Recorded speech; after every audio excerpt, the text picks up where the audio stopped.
घटना, विषय, मुद्दा या परिवर्तन समाज को कचोटता है, उद्वेलित करता है, तब शुरू होती है एक बहस। पक्ष विपक्ष में चलते हैं तर्क और जन्म लेते हैं विचार।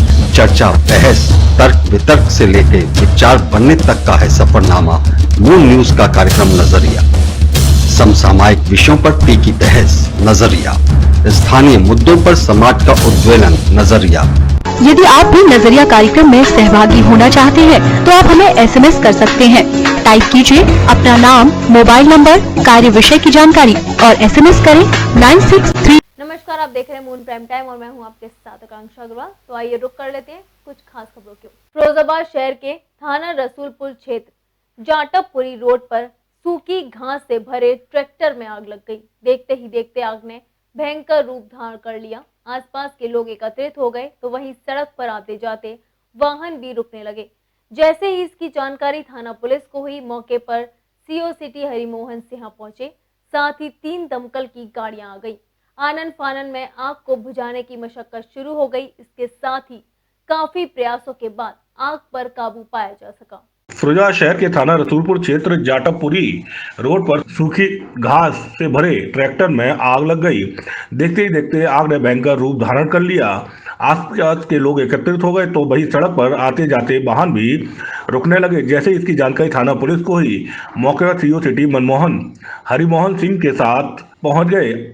इसके साथ ही एफएसओ दुर्गेश कुमार के साथ एक के बाद एक 3 दमकल गाड़ियां भी मौके पर आ गई। आनन फानन में आग बुझाने की मशक्कत शुरू की गई। इसके साथ काफी प्रयासों के बाद आग पर काबू पाया जा सका। जी, किस तरीके से आग लगी है, कहां पर आग लगी है, क्या था पूरा मामला? ये जाटवपुरी और बरीकी नगला चौराहे के बीच में एक ट्रैक्टर था जो उसमें प्यार भरा हुआ था, जो कि आगरा की तरफ जा रहा था। उसमें कोई बारात चल रही थी तो किसी बारात के पटाखे से किसी से आग ये इसमें लग गई थी। इससे घटनास्थल पर 3 गाड़ियां फायर सर्विस की आई और आग पर काबू पाया गया। आग पर काबू है क्या? हाँ, आग पूर्ण रूप से बुझा दी गई है। इस बारे में ट्रैक्टर चालक जनपद मैनपुरी के गिरोर क्षेत्र निवासी दिनेश पुत्र कृपाराम ने बताया कि वह गिरोर से सूखी घास लेकर फिरोजाबाद नगला बरी पर आ रहा था। इसी दौरान थाना रसूलपुर क्षेत्र जाटवपुरी पर आते जाते राहगीरों ने बताया कि पीछे से घास में आग लग गई है। बारात निकल रही थी, उसमें चली आतिशबाजी की चिंगारी गिरने से आग लगी होगी। मौके पर दमकल की गाड़ियों ने आग बुझा ली। वहीं एफएसओ दुर्गेश कुमार ने बताया कि जानकारी होते ही यहाँ 3 फायर ब्रिगेड की गाड़ी पहुंच गई थी। आग पर काबू पा लिया गया है, कोई जनहानि नहीं हुई है। आपसी सामंजस्य, मेलजोल बढ़ाने के साथ खेल और खिलाड़ियों को प्रोत्साहन देने के लिए जिला बैडमिंटन संघ द्वारा मैत्री बैडमिंटन वेटरन टूर्नामेंट का आयोजन किया गया। लखनऊ और आगरा की टीमों के बीच इस टूर्नामेंट में 5 मैच खेले गए। इन मैचों में आगरा ने लखनऊ की टीम को 4-1 से शिकस्त दे ट्रॉफी अपने नाम कर ली। इन सभी मैचों का आयोजन आगरा क्लब में किया गया। आपसी सामंजस्य मेलजोल बढ़ाने के साथ खेल और खिलाड़ियों को प्रोत्साहन देने के लिए आगरा जिला बैडमिंटन संघ द्वारा मैत्री बैडमिंटन वेटरन टूर्नामेंट का आयोजन किया गया। लखनऊ आगरा की टीमों के बीच इस टूर्नामेंट में 5 डबल्स मुकाबले खेले गए। इन मुकाबलों में आगरा ने लखनऊ की टीम को 4-1 से शिकस्त दे ट्रॉफी अपने नाम कर ली। इन सभी मैचों का आयोजन आगरा क्लब में किया गया था। बता दें, जिला बैडमिंटन संघ आगरा द्वारा मैत्री वेटरन बैडमिंटन टूर्नामेंट का आयोजन आगरा क्लब में किया गया। टूर्नामेंट का उद्घाटन मुख्य अतिथि colonel Shiv Kundru, secretary Agra badminton संघ और जस्टिस AR मसूदी, जज लखनऊ हाई कोर्ट ने खिलाड़ियों से परिचय प्राप्त कर किया। टूर्नामेंट का पहला मैच आगरा की टीम के यश मेहता और नीरज जैन के साथ लखनऊ की टीम के अनिल सिंह और अजय चौधरी के मध्य खेला गया, जबकि दूसरा मुकाबला आगरा टीम के राहुल पालीवाल और राजीव यादव के साथ लखनऊ की टीम के अमित सिंह और M चंद्रा के बीच खेला गया। तीसरा मुकाबला आगरा के सुमित कपूर, राहुल गोगिया और लखनऊ के अरुण कक्कड़, अमित सिंह के बीच खेला गया। चौथा मुकाबला आगरा के विनोद शीतलानी, नीरज जैन और लखनऊ के विक्रम सिंह और विवेक सिंह के मध्य खेला गया। पांचवा मुकाबला आगरा के पुष्पराज सिंह और MP भल्ला और लखनऊ की टीम के जस्टिस AR मसूदी और दाजू के मध्य खेला गया। इन सभी मुकाबलों में कई मुकाबले रोचक रहे, लेकिन कुछ मुकाबले एक तरफा देखने को मिले।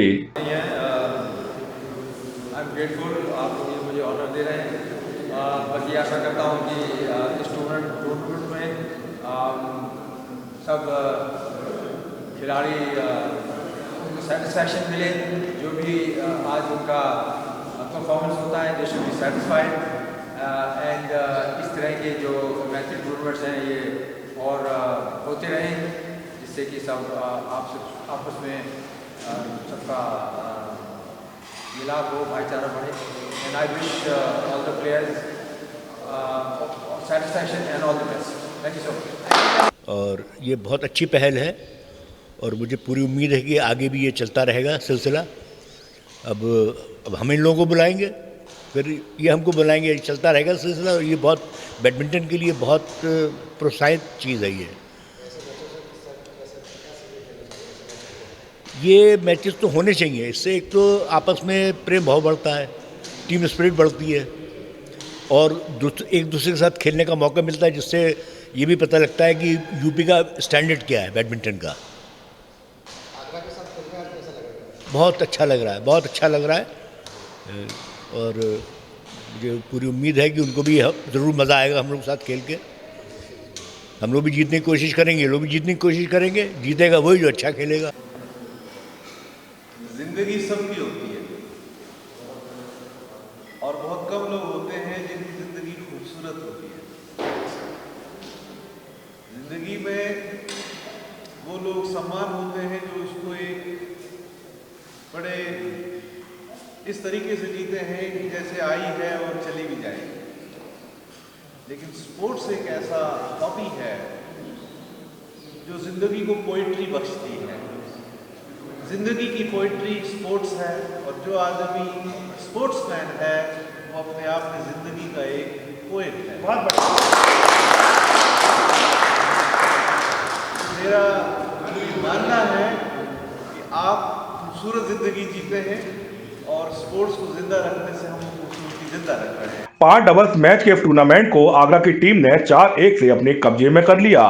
तो वही टूर्नामेंट के विशिष्ट अतिथि एडीएम प्रोटोकॉल पुष्पराज सिंह और उत्तर प्रदेश बैडमिंटन संघ के महासचिव अरुण कक्कड़ रहे। एडीएम प्रोटोकॉल पुष्पराज सिंह ने बैडमिंटन मुकाबले में भी प्रतिभाग किया, तो दोनों ही मुख्य अतिथियों ने खिलाड़ियों को ट्रॉफी और पुरस्कार वितरण किया। पूरे आयोजन का संचालन आगरा बैडमिंटन संघ के सचिव राहुल पालीवाल ने किया, जबकि धन्यवाद ज्ञापन आगरा बैडमिंटन संघ के अध्यक्ष विनोद शीतलानी ने दिया। इस मौके पर निश्चल जैन, विक्रम गुप्ता, विशाल गुप्ता, संजय कालरा, दिनकर खनूजा, तरकर साहब के साथ बड़ी संख्या में बैडमिंटन से जुड़े खिलाड़ियों के साथ खेल जगत से जुड़ी हस्तियां भी मौजूद रहीं।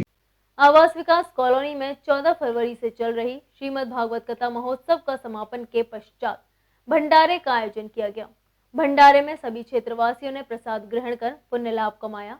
इस अवसर पर श्रद्धालुओं ने भागवत सुन स्वयं को धन्य मानते हुए भागवत के महत्व को बताया। मेरा नाम कृष्ण चंद्र शास्त्री है, जन्म स्थान मथुरा है। सभी भक्तों को राधे राधे है।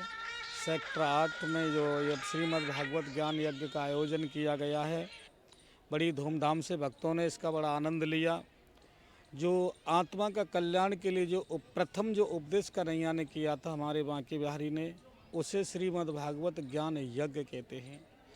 इस ज्ञान सरोवर में जो भक्त गोता लगाते हैं उनका जीवन धन्य हो जाता है और उन्हें मुक्ति प्रदान होती है। बोलो जय श्री कृष्णा। कितने दिन की भागवत थी? ये 1 दिन का महात्म था, 7 दिन की भागवत थी। आज क्या कार्यक्रम हुआ? आज यज्ञ हुआ है, बहुत बड़ा यज्ञ हुआ, महायज्ञ हुआ। यज्ञपति जी ने यज्ञ किया। हमारे यज्ञपति जी जेलर हैं और उनकी ड्यूटी जिला मेरठ में है और बड़े भाव से उन्होंने 7-8 दिन यहाँ पर अपना सहयोग दिया, जो भी उन पर बना योगदान भी दिया। और भंडारा का आयोजन सभी भक्त लोगों ने मिलकर किया है। केदार सिंह परमार, मिशन मोदी, महानगर अध्यक्ष आगरा। किस तरीके का वन और क्या भंडारे? ये हमारे सेक्टर 8 के अंदर 14 तारीख को भागवत बैठी थी, जिसमें हमारे आचार्य जी ने भागवत सुनाई। बहुत अच्छे वक्ता हैं वो, प्रवक्ता। तो इसमें काफ़ी सारी भीड़ रही, पूरी कॉलोनी का काफ़ी सारा सहयोग रहा उसमें सुनने में। उसके बाद में भंडारे का आयोजन है। इसके मुख्य जो वो हैं आयोजक, समझो सबसे ज़्यादा मेहनत करने वाली हमारी मिशन मोदी के उपाध्यक्ष आरती शर्मा जी हैं, जो कि जब से भागवत बैठी है उससे पहले से पार्क की सफाई कराना, भागवत की सपरी व्यवस्था करना, पंडितों की व्यवस्था करना, सारी व्यवस्था उनकी चली। बाद में कॉलोनी वालों ने भी काफ़ी सारा सहयोग किया।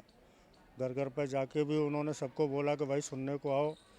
मतलब असली कार्यकर्ता, असली मेहनत, असली श्रेय देने वाली आरती शर्मा जी हैं। क्या नाम है आपका? आरती शर्मा, मिशन मोदी महानगर उपाध्यक्ष। किस तरह के हवन हुआ और क्या आयोजन हुआ?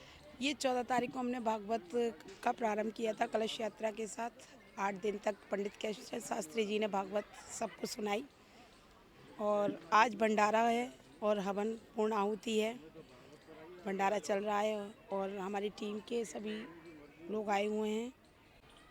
मैं पवन भदौरिया, महानगर महामंत्री, मिशन मोदी महानगर आगरा। आज जो सेक्टर 8 में भागवत कथा चल रही थी उसका समापन है और भंडारे का आयोजन है, जिसके मुख्य अतिथि उत्तर प्रदेश के पूर्व ऊर्जा मंत्री श्री रामवीर उपाध्याय जी के सुपुत्र, भारतीय जनता पार्टी के युवा नेता चिराग उपाध्याय जी हैं और हमारे AD जोन आगरा अभी कुछ वो भी विशिष्ट अतिथि हैं, वो भी उपस्थित रहेंगे। यहाँ की संयोजक श्रीमती आरती शर्मा जी हैं, जो कि संयोजक हैं इस कार्यक्रम की, और बहुत अच्छा कार्यक्रम रहा। श्री कृष्णचंद्र शास्त्री जी जो यहाँ पे भागवत कथा सुना रहे थे, उनकी भागवत कथा के अनुसार हमारा पूरा सेक्टर 8 पवित्र हो गया है। हम उनको बहुत बहुत धन्यवाद देना चाहते हैं और बहुत बहुत शुभकामनाएं देते हैं। सभी भक्तजनों से मेरा निवेदन है, सभी प्रसाद ग्रहण करें। उत्तर प्रदेश राज्य कर्मचारी महासंघ फेडरेशन के प्रांतीय पदाधिकारियों द्वारा विभिन्न मंडलों जनपदों का भ्रमण कार्यक्रम जारी किया गया है। इसी के क्रम में सोमवार को आगरा जनपद का भ्रमण कार्यक्रम कृषि विभाग सभागार पचकुइयां पर आयोजित किया गया। बैठक में विभिन्न क्षेत्रीय समस्याओं के साथ साथ राज्य स्तर पर संगठन द्वारा की जाने वाली कर्मचारी हित की मांगों के संबंध में कर्मचारियों को जागरूक किया गया। इसके साथ ही महासंघ ने पुरानी पेंशन बहाली की मांग उठाई। आज हमारा ये मंडलीय सम्मेलन है। हम बहुत शीघ्र जो कर्मचारियों के लंबित प्रकरण हैं, जैसे पुरानी पेंशन बहाली, जो DA फ्रीज कर दिया है, जो हमारे संविदा आउटसोर्सिंग पर कर्मचारी कार्यरत हैं उनको नियमित करते हुए जो रिक्त पद हैं उनको नियुक्ति की जाए, बढ़ती महंगाई पर रोक लगाई जाए। इन सारी 5-6 बिंदुओं पर हमारा ध्यानाकर्षण प्रस्ताव के लिए हम मंडल में जाकर के अपने कर्मचारियों तक जा रहे हैं और उनको बता रहे हैं कि 26 तारीख को लंच आवर्स में प्रधानमंत्री के नाम हम जो है 1 घंटे का वो सांकेतिक मांग पत्र उनको प्रस्तुत करेंगे। 27 अप्रैल को कर्मचारी शिक्षक समन्वय समिति बैनर तले लखनऊ में हमें एक धरना देना है, ताकि और उस दिन तक भी अगर सरकार ये DA फ्रीज वगैरह नहीं वापस करती है तो फिर हम इस पर आगे की रणनीति बना के आंदोलन करें। मेरा नाम सत्यप्रकाश त्रिपाठी। मीटिंग का उद्देश्य ये है कि हमारी 11 सूत्री मांगें फेडरेशन द्वारा दी गई पूर्व में ज्ञापन के रूप में माननीय मुख्यमंत्री जी को, जिस पर आज तक उनका ध्यान आकर्षण नहीं हुआ हमारी मांगों के ऊपर। मंडल का भ्रमण हम इसलिए कर रहे हैं, सर्वप्रथम हम मंडल शाखा को मजबूत करेंगे, मजबूत करने के बाद हम अपनी जिला शाखा को मजबूत करेंगे। समस्त सम्मेलन हो जाने के बाद पूरे है भाई साइक टैग बंद। जब समस्त भ्रमण हमारा पूरा हो जाएगा तो हम एक मजबूत आंदोलन अपनी मांगों के लिए रखेंगे और एक अच्छा संघर्ष और आंदोलन के रूप में दिया जाएगा। राज्य कर्मचारी महासंघ देगा अपनी मांगों के लिए, क्योंकि इतने पद हमारे रिक्त पड़े हैं, नियमित नियुक्ति इनके द्वारा की नहीं जा रही है। DA हमारा अलग सीज कर दिया गया। अन्य कई भत्ते हमारे ऐसे हैं जिसको राज्य सरकार ने ख़त्म कर दिया। उन मुद्दों के लिए, उन भत्तों के लिए, अपनी मांगों के लिए हम मजबूत आंदोलन की तैयारी कर रहे हैं। और ये एक जन जागरण अभियान है। इस कर्मचारियों की जो समस्याएं हैं उनको एकत्रित करके और हम राज्य सरकार के समक्ष अपनी बात को रख सकें और राज्य सरकार से उन बातों को मनवा सकें। इस संबंध में हम कर्मचारियों को जागरूक करने के लिए निकले हैं, क्योंकि कोरोना काल के बाद अब एक सुसुप्ता अवस्था आ गई थी कर्मचारी समाज में, और इस बीच में राज्य सरकार ने भी अनेक हम लोगों के भत्ते काटे, DA फ्रीज किया। इसके अलावा भी बहुत से कर्मचारियों का उत्पीड़न हुआ। उन समस्त मांगों को लेकर के हम लोग आज एक ये मीटिंग कर रहे हैं। इसमें आगरा मंडल के सभी जनपदों के हमारे साथी, सभी विभागों के प्रतिनिधि साथी यहाँ पर उपस्थित हैं जो अध्यक्ष मंत्री हैं वो लोग उपस्थित हैं और हम निश्चित रूप से ये प्रयास कर रहे हैं कि एक जन जागरण चले। अभी इसके आगे और हमारा 8 मंडल और रह गए हैं, उन मंडलों का भी हम दौरा करेंगे। फिर लखनऊ में एक बैठक करेंगे, उस बैठक के बाद हम अपने आगे आंदोलन की घोषणा करेंगे।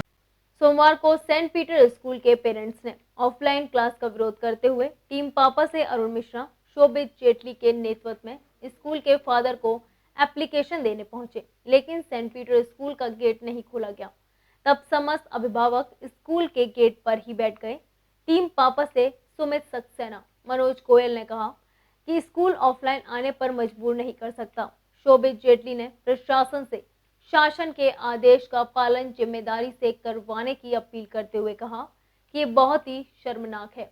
अभिभावकों की पीड़ा पर पापा संस्था संघर्ष करती रहेगी। सोमवार को सेंट पीटर स्कूल के पेरेंट्स ने ऑफलाइन क्लास का विरोध करते हुए टीम पापा से अरुण मिश्रा, शोभित जेटली के नेतृत्व में स्कूल के फादर को एप्लीकेशन देने पहुंचे, लेकिन सेंट पीटर का गेट नहीं खोला गया। तब समस्त अभिभावक स्कूल के गेट पर ही बैठ गए। सेंट पीटर प्रशासन की ओर से पेरेंट्स की सुनवाई न किए जाने पर पेरेंट्स यहां से जिला मुख्यालय पहुंच गए। परिजनों की मांग थी कि स्कूल के प्रशासन ऑनलाइन ही परीक्षा कराएं। हालांकि स्कूल की ओर से अन्य स्टाफ को यहां भेजा गया, लेकिन वहां स्टाफ भी परिजनों को किसी भी तरह की रिसीविंग नहीं दे रहा था, जिसके चलते टीम पापा के सदस्यों ने अपना विरोध जताया और यहां से जिला मुख्यालय की ओर रुख कर लिया। आज ऐसे पेरेंट्स हमारे बीच में खड़े हैं जिनके फीस के अभाव में, जिन्होंने दिसंबर तक की फीस जमा कर दी है, मात्र 3 महीने की शेष है, उनके बच्चों को भी ऑनलाइन क्लास से हटा दिया गया है और उन्हें ब्लॉक कर दिया गया। ना वो क्लास अटेंड कर पा रहे हैं, ना आगे पढ़ पा रहे हैं। स्कूल भेजने की परिस्थिति में है नहीं वो, क्योंकि अभी भी संक्रमण का काल चल रहा है। इस वजह से कोई भी अपने बच्चों के जीवन के साथ खिलवाड़ नहीं करना चाहता। उसी संदर्भ में हम लोग यहाँ शांतिपूर्वक एप्लीकेशन रिसीव करवाने आए हैं। विद्यालय प्रबंधन के हम लोग कस्टमर हैं, तो उनका फर्ज बनता है कि वो हमारी एप्लीकेशन रिसीव करते हैं, जिससे हमारे पास साक्ष्य है। थोड़ी ही देर में सेंट पीटर स्कूल के द्वारा 8वीं तक की परीक्षाओं को ऑनलाइन लेने के संदेश जारी कर दिया गया, लेकिन टीम पापा के पास सैकड़ों की संख्या में फोन आ रहे हैं कि आगरा के सभी स्कूलों में 1 से लेकर 12वीं तक की परीक्षा ऑनलाइन कराई जाए। टीम पापा से सुमित सक्सेना, मनोज गोयल ने कहा कि स्कूल ऑफलाइन आने पर मजबूर नहीं कर सकता। शोभित जेटली ने प्रशासन से शासन के आदेश का पालन जिम्मेदारी से करवाने की मांग की। अपील करते हुए कहा कि ये बहुत ही शर्मनाक है। अभिभावकों की पीड़ा पर टीम पापा संस्था संघर्ष करती रहेगी। फतेहाबाद के महावीर जी पब्लिक स्कूल प्रांगण में भगवान परशुराम 51 फुट की मूर्ति स्थापना को लेकर भूमि पूजन कार्यक्रम का आयोजन किया गया। इस दौरान मुख्य अतिथि के रूप में पूर्व विधायक संतोष पांडे ने कहा कि फतेहाबाद में 51 फीट ऊंची भगवान परशुराम की प्रतिमा का भूमि पूजन राजेश शर्मा द्वारा किया गया है, जिसके फतेहाबाद ही नहीं बल्कि पूरे प्रदेश में ब्राह्मण समाज के लिए एक संदेश दिया गया है। उत्तर प्रदेश के पूर्वी द्वार आगरा के फतेहाबाद में भगवान परशुराम की प्रतिमा के लिए भूमि पूजन का आयोजन किया गया। पूजन कार्यक्रम में मुख्य अतिथि के रूप में पूर्व विधायक संतोष पांडे ने व्यक्त करते हुए कहा कि आज जरूरत है समाज को जागरूक करने की। उन्होंने कहा कि फतेहाबाद में 51 फीट ऊंची भगवान परशुराम की प्रतिमा का पूजन राजेश शर्मा द्वारा कराने के साथ साथ जिले के प्रत्येक ब्लॉक स्तर पर एक एक प्रतिमा भगवान परशुराम की स्थापित कराने के लिए कहा है। ये निश्चित ही बहुत बड़ा समाज का काम है। आस्था के नाम पे अगर आप देखेंगे तो भगवान परशुराम जी से हर ब्राह्मण मन से जुड़ा हुआ है। बस बात इतनी सी है कि सामाजिक रूप से इस चेतना को जगाने हम लोग निकले हैं कि सबके मन में तो ही भगवान दिखने लगें, समाज को दिखने लगें और हर घर में भगवान परशुराम जी की पूजा हो, ऐसी हम लोग मनोकामना करते हैं। और अपने समाज से कहना चाहते हैं कि जब भगवान परशुराम जी की वो पूजा करेंगे तो भगवान परशुराम जी का आशीर्वाद उनको भी मिलेगा, परिवार को भी मिलेगा, समाज को भी मिलेगा। एक ब्राह्मण नई पीढ़ी है, उसको आप एक क्या संदेश देना चाहेंगे? ये जो हमारी युवा पीढ़ी है वो बहुत जागरूक है और ज़माना बहुत चेंज है। जागरूकता तो ये माना जाता है कि हमारा समाज जेनेटिक रूप से बुद्धिमान है और आज का युवा, अब आप देख लीजिए, फेसबुक है, व्हाट्सएप है, गूगल है, नया ज़माना है। तो हमारा युवा जो है, मैं उसको यही संदेश देना चाहता हूँ कि हमारे युवाओं पे बड़ी जिम्मेदारी है। उन्होंने कहा कि वीरता के नाम आते ही भगवान परशुराम का नाम आता है। वे किसी समाज के विरोधी नहीं थे। उन्होंने आतताई, अन्यायी व अत्याचारियों को समाप्त करने के लिए काम किया था। उन्होंने भाजपा पर हमला करते हुए कहा कि सपा सरकार में भगवान परशुराम जयंती पर छुट्टी की गई थी, जो अखिलेश सरकार तक जारी रही, लेकिन धर्म के ठेकेदारों की सरकार में यह भी छुट्टी समाप्त कर दी गई। अगर सपा सरकार प्रदेश में बनने पर पुनः छुट्टी की घोषणा होगी। उन्होंने कहा कि इस आयोजन को किसी भी कीमत पर न होने देने के लिए प्रशासन ने काफी दबाव बनाया, नोटिस जारी किए, लेकिन फिर भी ये आयोजन नहीं रुका। उन्होंने चेतावनी दी कि सरकार तो आती जाती रहती है, लेकिन हमारी सरकार आने पर सब देख लिया जाएगा।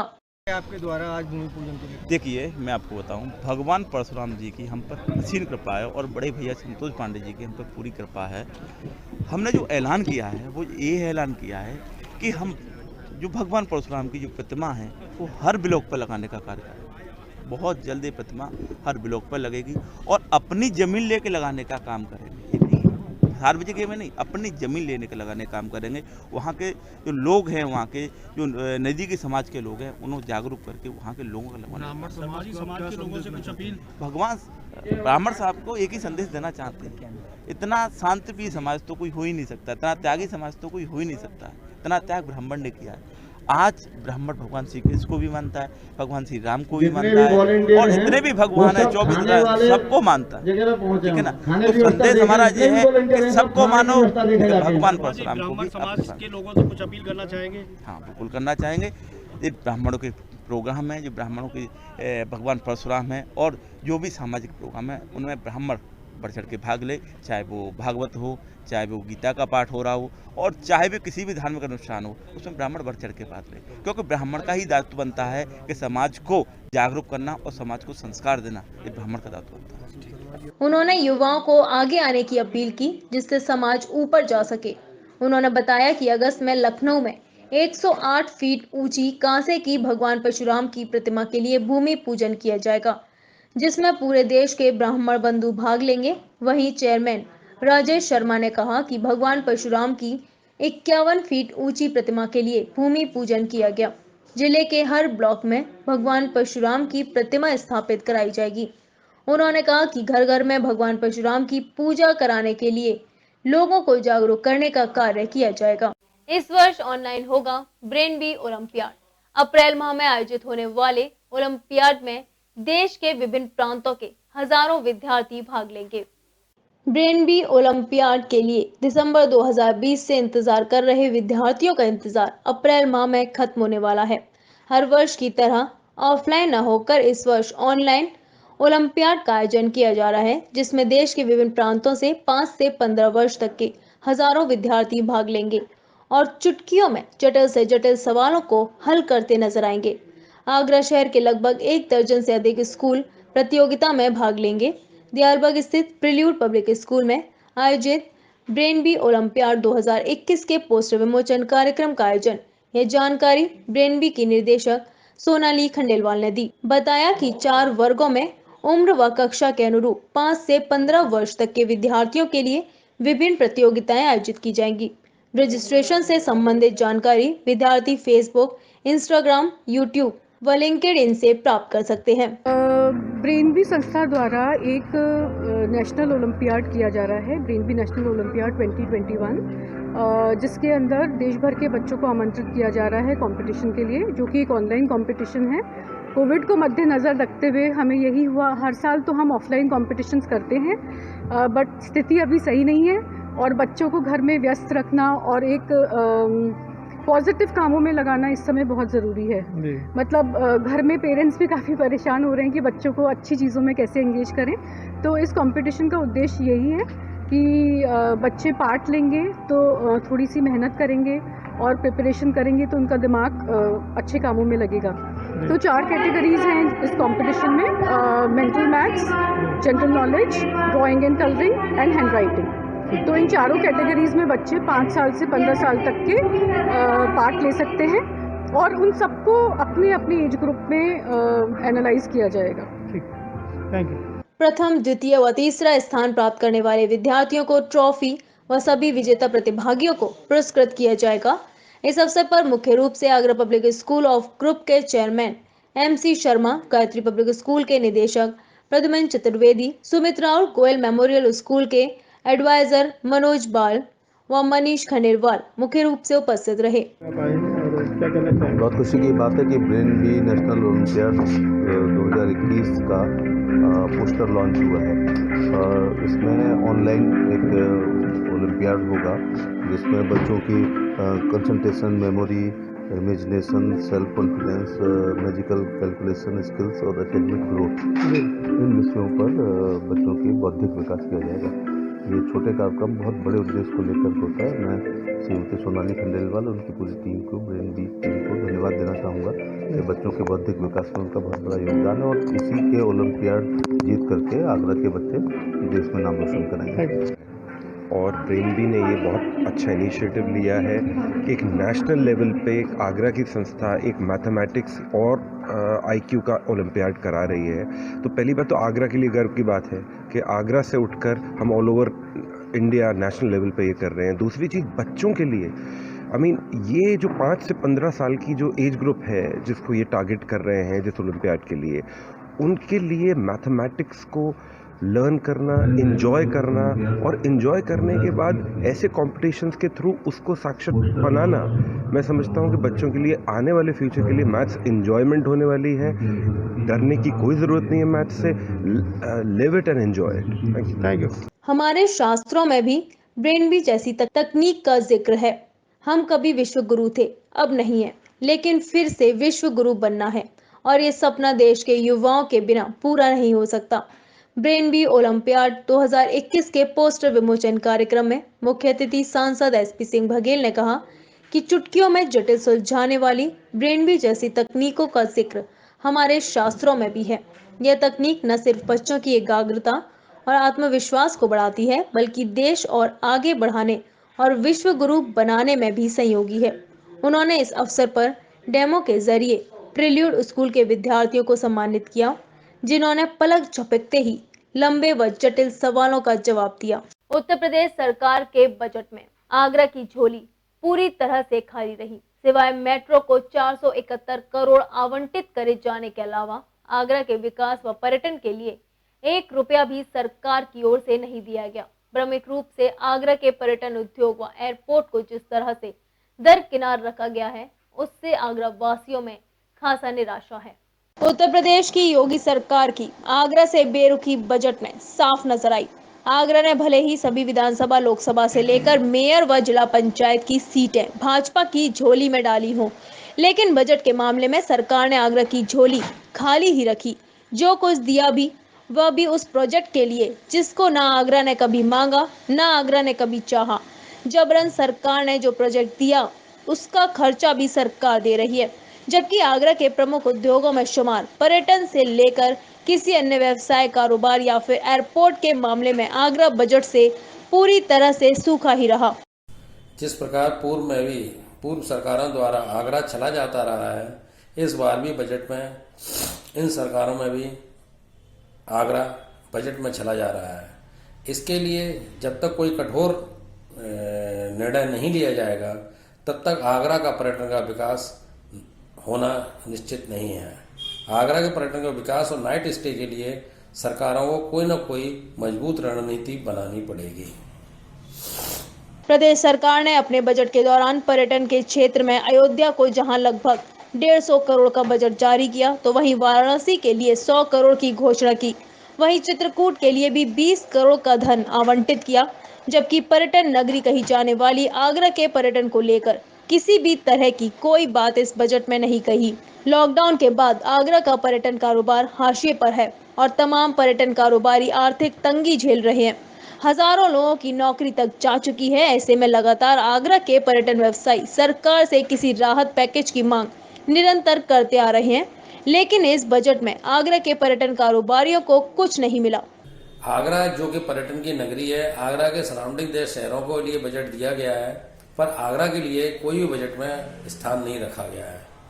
आगरा में स्मार्ट सिटी है, मेट्रो रेल इनके कार्य पूर्व से चल रहे थे, लेकिन एक पर्यटन हेड होना चाहिए जिससे कि आगरा में नाइट कल्चर कुछ बढ़े, पर्यटन कुछ बढ़े और पर्यटन का कुछ विकास हो। हम देख रहे हैं कोविड की मार लगने के बाद भी आज भी रात्रि विश्राम कुछ नहीं है, नाइट स्टे के लिए कुछ नहीं है। और हमें होटल इंडस्ट्री से बोल रहा हूँ तो होटल इंडस्ट्री को टैक्स की मार इतनी ज़्यादा पड़ रही है कि हम लोग अपने आप में भी सफ़र नहीं कर पा रहे हैं। और वहीं एयरपोर्ट के मामले में भी आगरा के लिए कोई घोषणा नहीं हुई, जबकि जेवर एयरपोर्ट के लिए 2000 करोड़ की धनराशि के साथ साथ क्षेत्र में बनाए जाने के बाद बजट में कही गई, तो वहीं प्रदेश के अन्य 4 और नए एयरपोर्ट का जिक्र भी बजट में आया, लेकिन आगरा एयरपोर्ट को लेकर कहीं किसी तरह की कोई बात इस बजट में नहीं दिखी, जिसको लेकर भी आगरा वासियों में निराशा है। वहीं विकास के मामलों में भी आगरा को कहीं कोई विशेष पैकेज या किसी भी तरह की आर्थिक घोषणाओं से पूरी तरह से दूर रखा गया। हालांकि आगरा के जनप्रतिनिधि इस बजट में आगरा को बहुत कुछ मिलने का दावा कर रहे थे, लेकिन इस बजट के आने के बाद ये साफ हो गया कि या तो आगरा के जनप्रतिनिधियों में कोई पैरवी नहीं की या फिर उनकी पैरवी को कोई तवज्जो नहीं मिली। शमशाबाद में ग्रामीण रोजगार सेवक संघ के जनपदीय अधिवेशन और स्वागत सम्मान समारोह कार्यक्रम का आयोजन किया गया। आयोजन में रोजगार सेवकों की समस्याओं का किस तरीके से समाधान किया जाए, इस विषय पर चर्चा की गई। कार्यक्रम के मुख्य अतिथि संगठन के प्रदेश अध्यक्ष भूपेश कुमार सिंह रहे।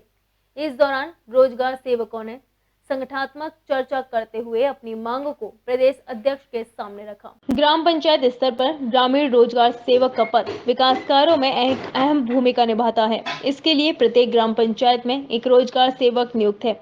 ग्राम पंचायत स्तर पर कई रोजगार सेवकों के अनुमोदन कराने और कई समस्याओं के समाधान को लेकर रोजगार सेवक संघ समय समय पर अपनी आवाज उठाता है। इसी क्रम में ब्लॉक शमशाबाद क्षेत्र के अमृत गार्डन में ग्रामीण रोजगार सेवक संघ के बैनर तले एक जनपदीय अधिवेशन और स्वागत सम्मान समारोह का आयोजन किया गया। जैसे मेरे संज्ञान में यहाँ के जो जिला अध्यक्ष है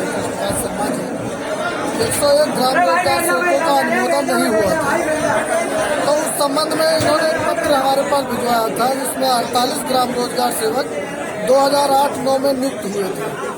तो उस संबंध में आदेश 5 फरवरी को हमने करा दिया था कि जिलाधिकारी और मुख्य विकास अधिकारी वहाँ के इस अनुमोदन को कर सकते हैं, जिम्मेदारी उनकी है। और जो बचे 53 लोग हैं, तो इस संबंध में यहाँ के सीनियर डीसी साहब से भी मैंने अनुरोध किया था और आपके जिला जी से भी कहना चाहूँगा कि आप पत्र भिजवाइए लखनऊ शासन स्तर पर। इस संबंध में हम प्रयासों पर करेंगे और जितने भी हमारे ग्राम रोजगार सेवक आज अनुमोदन की वजह से काम नहीं कर पाए, उनको पुनः नौकरी में लाना संगठन का प्रयास। इस दौरान जिला आगरा के तमाम ब्लॉकों से रोजगार सेवकों ने कार्यक्रम में अपनी भागीदारी की। कार्यक्रम के मुख्य अतिथि संगठन के प्रदेश अध्यक्ष भूपेश कुमार सिंह रहे। इस दौरान रोजगार सेवकों ने संगठनात्मक चर्चा करते हुए अपनी मांगों को प्रदेश अध्यक्ष के सामने रखा। जिला अध्यक्ष ग्रामीण सेवक संघ उत्तर प्रदेश, आज हमारे बीच हमारी राजधानी के उत्तर लखनऊ से आए हुए हमारे प्रदेश अध्यक्ष संगठन के भूपेश कुमार जी, उन्होंने आश्वासन दिया है हमारे जितने भी साथी हैं उनका अनुमोदन नहीं हुआ है। अनुमोदन पहले हो चुका था, कुछ लापरवाही रही है हमारे कुछ बाबुओं की, जिन्होंने अनुमोदन दबा रखा था पहले, अब आके उन्हें खोला है और जिस कारण उनको अपने बच्चों को पालने में, अपने परिवार को पालने में कठिनाई का सामना करना पड़ रहा है। इस संबंध में आज हमने जो सम्मेलन रखा है उसके उपलक्ष्य के लिए और भूपेश जी आए हुए हैं यहाँ पर और उन्होंने अपनी जो समस्याएं हैं सभी साथियों ने बता दी, उनको अवगत करा दिया गया है और उनको जल्द ही समस्या का समाधान कर दिया जाएगा। कार्यक्रम में शिरकत करने पहुंचे संगठन के प्रदेश अध्यक्ष ने रोजगार सेवकों की शिकायतों को जल्द निस्तारण की बात कही, तो वहीं संगठन को मजबूत बनाने और एकमत होकर चलने का सभी रोजगार सेवकों से आह्वान किया। कार्यक्रम के दौरान सभी रोजगार सेवकों का सम्मान किया गया। फिरोजाबाद एसडीएम सदर बुशरा बानो ने देर रात्रि शहर के प्राइवेट ट्रामा के सामने खड़ी सवारियों से भरी प्राइवेट बस को जब थाना पुलिस संघ चेक किया तो बसों में खुद चढ़कर सवारियां गिरना शुरू की तो दंग रह गईं। उनके अनुसार 44 सवारियों की क्षमता थी और बसों में 100 से अधिक सवारियां भरी हुई थी। एसडीएम सदर बुशरा बानो ने देर रात्रि शहर के प्राइवेट ट्रामा सेंटर के सामने खड़ी सवारियों से भरी प्राइवेट बसों को जब्त कर थाना पुलिस संघ चेक किया और बसों में खुद चढ़कर सवारियां गिनना शुरू की गई तो दंग रह गई, क्योंकि उनके अनुसार 44 सवारियों की क्षमता थी और बस में 100 से अधिक सवारियां भरी हुई थी। उन्होंने बताया वैसे तो ये डग्गेमार आदि करती रहती हैं, आज जब चेक किया गया तो प्राइवेट बसों के अंदर क्षमता से अधिक सवारियां पाई गई तो कई बसों के डॉक्यूमेंट पूरे नहीं थे। इसके अलावा वाहनों की फिटनेस भी नहीं कराई गई थी। जो एज पर नॉर्म्स चल रही हो, 1-2 ऊपर हो जाए पैसेंजर, लेकिन यहाँ तो 60 पैसेंजर ऊपर हो रहे हैं। तो किस तरह से कार्रवाई की गई है? उनके ऑफिस भी यहाँ पे बनाए गए हैं, वहाँ से कस्टमरों को मैनेज किया जाता है, बैठाला जाता है, किस तरह से कार्रवाई की जाएगी?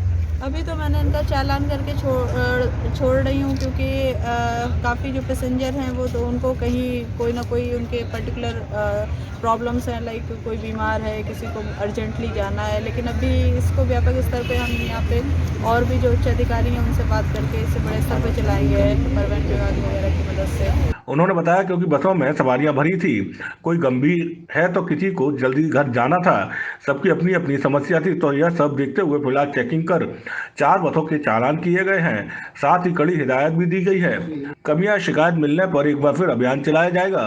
हालांकि एफडीएम सदर बुशरा बानो के इस कार्य की लोग काफी सराहना करते रहे। कहना था अगर वाकई बसें ओवरलोड नहीं हो तो सड़क हादसे भी कम होंगे। पूर्व में उनके द्वारा ऑटो आदि चेक कर मुर्गा बनाने की सजा आदि देकर हिदायत भी दी जा चुकी है। फिरोजाबाद के थाना नसीरपुर क्षेत्र के गांव हरिगनपुर में जहां राम प्रवेश आवारा जानवरों से खेत पर रखवाली करने गए, जहां आवारा जानवरों को लेकर रिश्ते के चाचा से विवाद हो गया। विवाद इतना बढ़ गया कि रिश्ते के चाचा ने भतीजे को भाला मार दिया, जिससे राम प्रवेश गंभीर रूप से घायल हो गए। शिकोबाद जिला संयुक्त चिकित्सालय लाए, जहां चिकित्सकों ने उसे मृत घोषित कर दिया।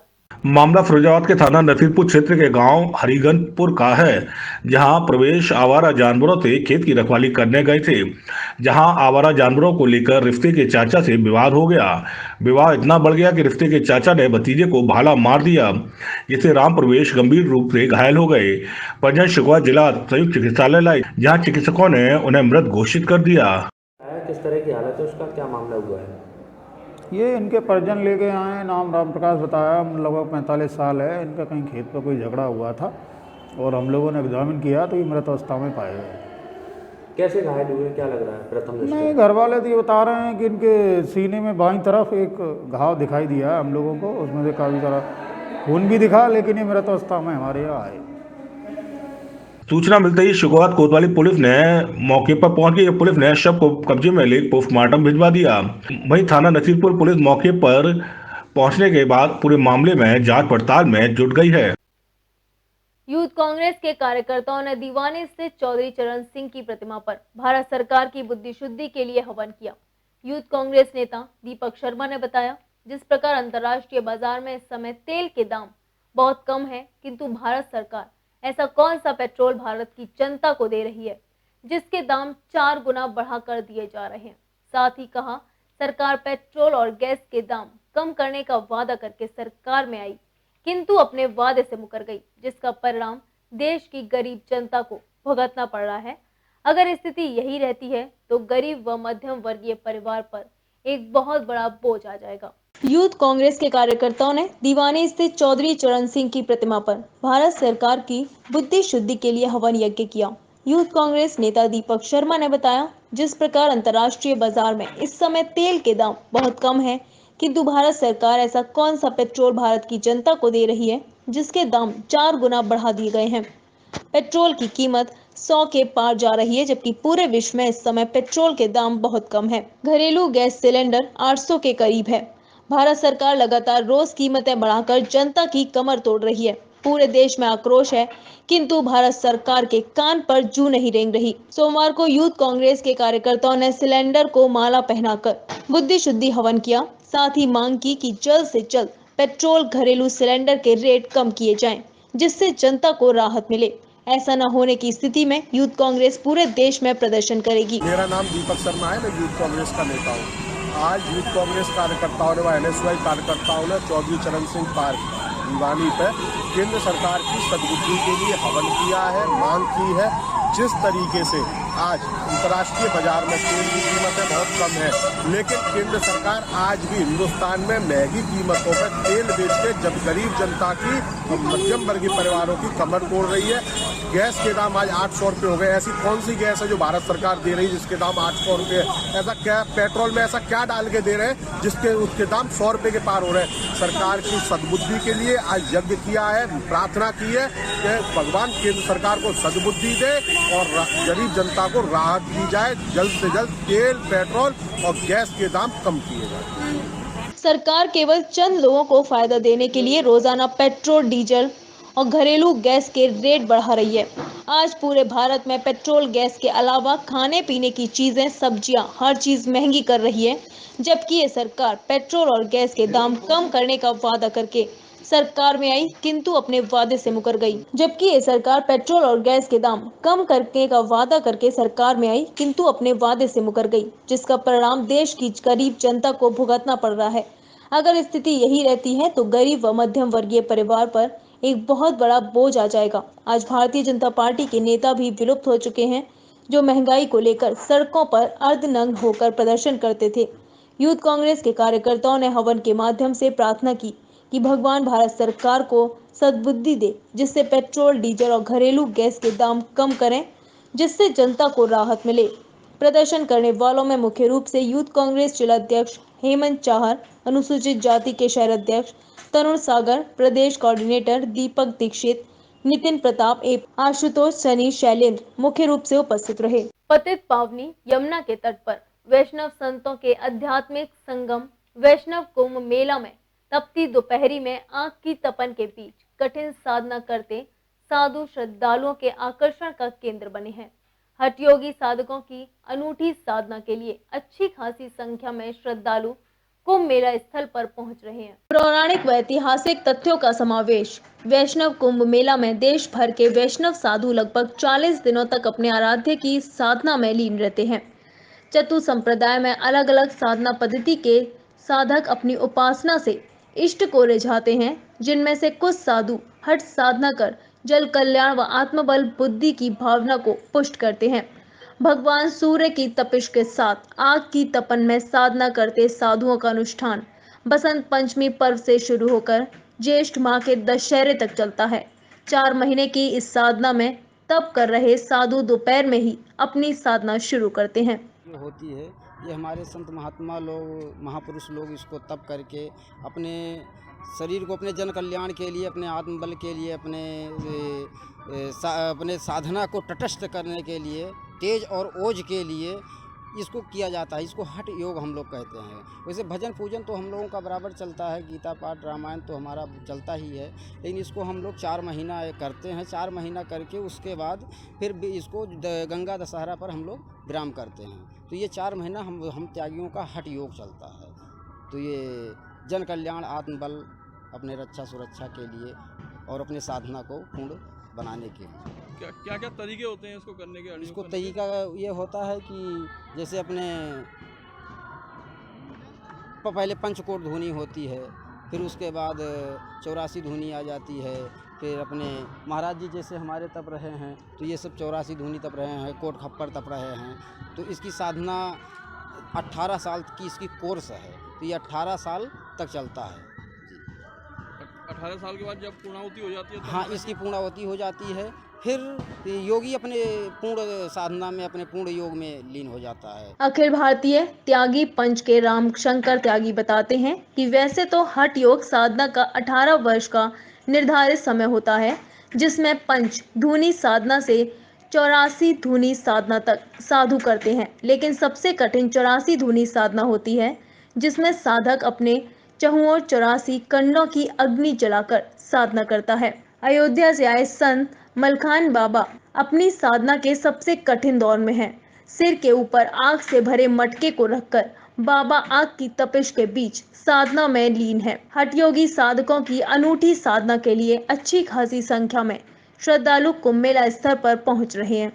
इस बुलेटिन में फिलहाल इतना ही। अगले बुलेटिन में फिर होगी आपसे मुलाकात। तब तक के लिए देखते रहिए मून न्यूज।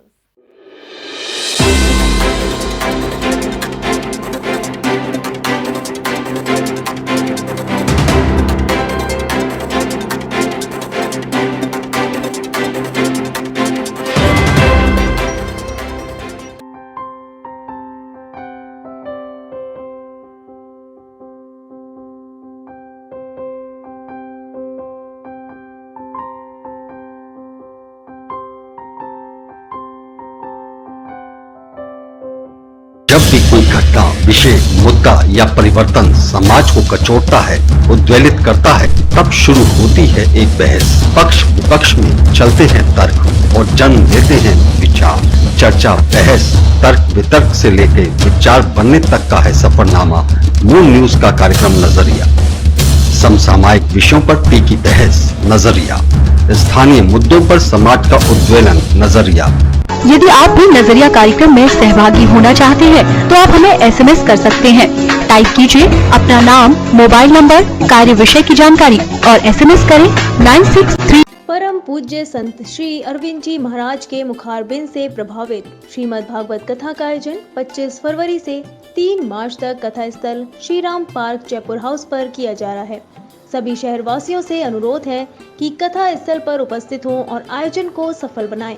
परम पूज्य संत श्री अरविंद जी महाराज के मुखारबिंद से प्रभावित श्रीमद् भागवत कथा का आयोजन 25 फरवरी से 3 मार्च तक कथा स्थल श्री राम पार्क जयपुर हाउस पर किया जा रहा है। सभी शहरवासियों से अनुरोध है कि कथा स्थल पर उपस्थित हों और आयोजन को सफल बनाएं। श्रीमद् भागवत सेवा समिति, मोबाइल नंबर 9412254412।